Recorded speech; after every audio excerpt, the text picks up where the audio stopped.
Chad's long-serving president, Idriss Deby, has died from injuries while visiting troops fighting rebels in the north of the country.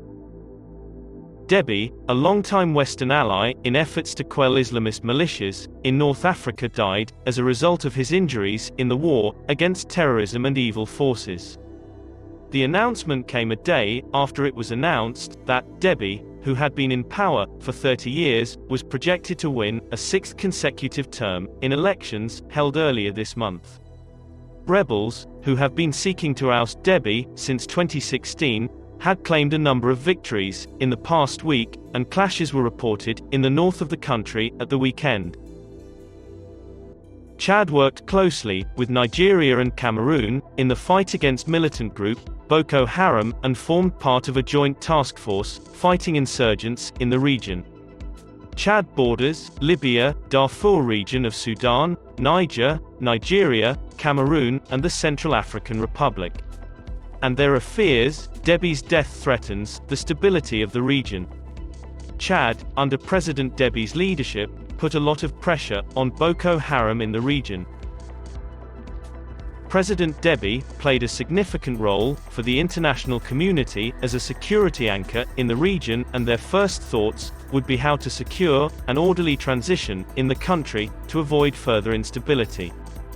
Deby was someone the international community relied on to bring security. At present, as according to the report, Deby's son, General Mohamed Kaka, will serve as president of the Transitional Council. President Deby also contributed troops to Mali during the insurgency there, so now, the question is, what's next? And how can the international community ensure and support the country through this difficult transition?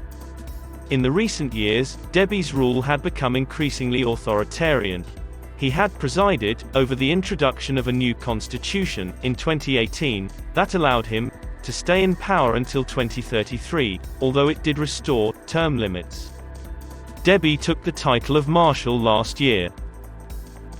Matthew Page, an associate fellow on the Africa programme at UK-based think tank Chatham House, doubted the constitutionality of the army's announcement of a military council headed by Deby's son.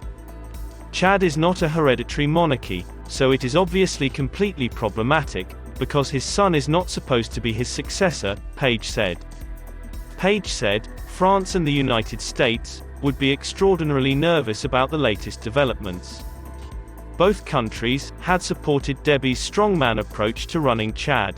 France, the former colonial power in Chad, said that it had lost a brave friend and underlined the importance of a peaceful transition.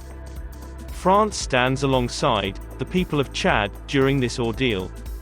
It expresses its strong attachment to the stability and territorial integrity of Chad. The French president's office said in a statement, "Chad has lost a great soldier and a president who has worked tirelessly for the security of the country and the stability of the region for over 3 decades." The French military has about 5,000 troops battling Al-Qaeda in the Islamic Maghreb and other terrorist groups in the area of Northwest Africa, known as the Sahel.